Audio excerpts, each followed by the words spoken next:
हम 4 गांव ठीक करेंगे। बताइए, ऐसे ऐसे कप्तान आपके बीच है। एक बार वीडियो साहब के लिए ताली बजा दीजिए भाई।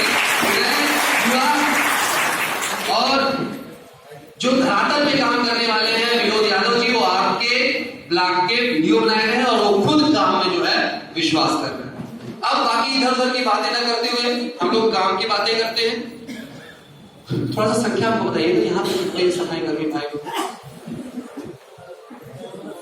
210। ग्राम पंचायतें कितनी है? 94।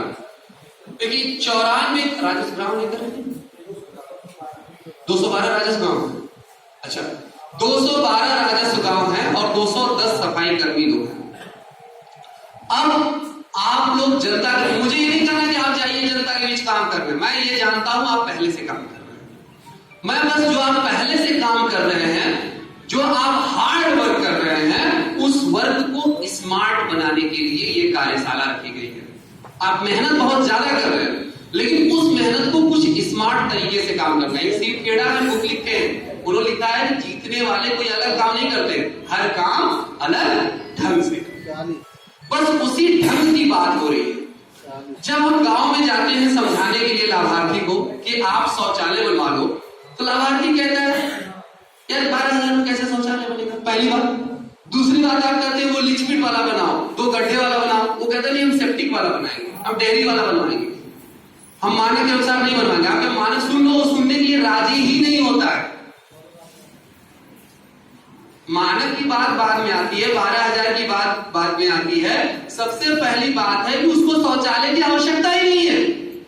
वो तो कहता है कि इतना खुला हुआ खेत है, वर्षों से मैं शौच कर रहा था, कोई समस्या ही नहीं हुई, ये आप कहां से योजना वोजना लेकर के आए चले आए। और अगर बहुत ज्यादा कहेंगे तो किसी का नाम लेते हैं, उनकी योजना हमको चाहिए नहीं चाहिए हमसे। तो ऐसी तमाम समस्याएं आप जो है गांव में धरातल स्तर पर झेल रहे होंगे। एक प्रश्न है आपसे कि अगर आप भोजन किए हुए हैं और गले तक आपका भरा हुआ है, नाक तक भरा हुआ है, मतलब खाने की कोई जगह बची नहीं है, भोजन की कोई जगह बची नहीं है, और उस समय आपको मेवा मलाई दिया जाए या जो आपका सबसे फेवरेट डिश हो वो दिया जाए, क्या आप खाएंगे? यानी आपको आवश्यकता ही नहीं। और जब आप 2-3 दिन के भूखे हो और चटनी चावल दे दिया जाए केवल, तो भी अच्छा। तो सबसे बड़ी बात है कि हमें, अगर हम जा रहे हैं ग्रामीणों से बातचीत करने के लिए, सबसे पहले उनके मन में, उनके दिमाग, उनके मस्तिष्क में शौचालय की आवश्यकता पैदा करनी होगी। क्योंकि देखिए हमारा जो देश है दुनिया में सबसे प्राचीन सभ्य देश है, सबसे प्राचीन संस्कृति वाला देश है। सबसे प्राचीन सभ्य देश मतलब हमारे यहाँ सिंधु घाटी सभ्यता रही। और जब सिंधु घाटी सभ्यता के बारे में 1921 में दयाराम साहनी और जॉन मार्शल ने खोजा, तो इंग्लैंड की 19वीं सदी की सभ्यता भी शर्मा गई। इवन 1856 में जब पहली बार पता चला तो कनिंघम बहुते दबा दिया, कहा कि भारत पहले से इतना सभ्य रहा है, इतना सिविलाइज रहा है, नगरीकरण था यहाँ पे, वैज्ञानिक तरीके से नगरीकरण था, तो हम लोग सिंधु घाटी सभ्यता के वंशज। संस्कृत के मामले में दुनिया में सबसे पहले वेद हमारे ही देश में रचे गए। वेद सर्व प्राचीन ग्रंथ है, संस्कृत में भी हम सबसे धनी हैं। विज्ञान के मामले में हमारे यहाँ आर्यभट्ट हुए, भास्कराचार्य हुए, तमाम वैज्ञानिक हुए। चिकित्सा के क्षेत्र में हमारे यहाँ चरक हुए, धन्वंतरी हुए, तमाम लोग हुए। हर फील्ड में हम दुनिया में नंबर 1 रहे हैं, ये हमारा सौभाग्य है। लेकिन साथ ही साथ हमारा दुर्भाग्य है कि हम 5000 सालों के इतिहास में अभी तक अपनी मानव सभ्यता को शौच करना सिखा नहीं पाए, टट्टी करना सिखा नहीं पाए। तो यह एक बहुत बड़ा मिशन है जो 5000 साल में नहीं हो सका, उसको करने के लिए हम आप निकले हैं।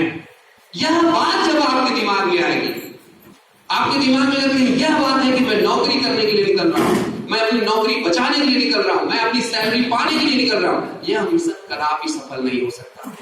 जब आपके दिमाग में यह बात आएगी कि एक बड़ी सामाजिक कुप्रथा के खिलाफ हम लड़ाई लड़ रहे हैं, जब आपके दिमाग में यह बात आएगी कि जब आप बचपन में बहुत सारे युवा साथी हैं, हमारे ही आसपास की उम्र के होंगे, कुछ सीनियर होंगे, कुछ जूनियर होंगे, बहुत सीनियर है।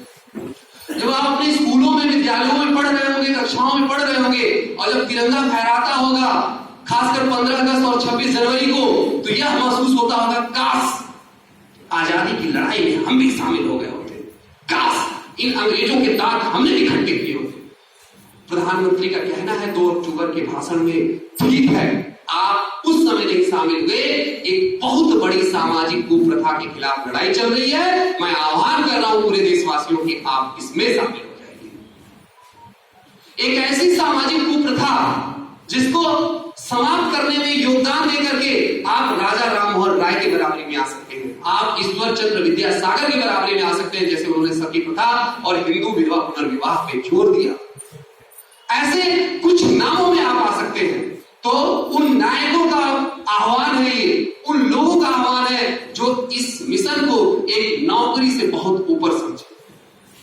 मनुष्य मन बहुत स्वार्थी होता है, जब तक उसको कुछ अपना स्वयं का लाभ नहीं दिखाई देता तब तक वह किसी चीज में शामिल नहीं होता है। मनुष्य के करने के कार्य करने के पीछे हमेशा कोई कोई वजह होती है। आप जिस वजह से इस मिशन में आ जाइए, लेकिन सबसे सर्वप्रमुख वजह यह है कि यदि स्वच्छ भारत मिशन सफल होता है तो इसका सबसे पहले फायदा आपको स्वयं मिलने वाला है। क्यों? क्योंकि आप जो कुछ भी समझने वाले हैं, जैसे खुले में शौच करने से क्या क्या नुकसान होता है, आप जानते भी होंगे, तमाम बीमारियां होती है, उन सब सारी चीजों से सबसे पहले मुक्ति कौन पाएगा? हम और हमारा परिवार। तो सबसे पहले लाभ किसको मिला?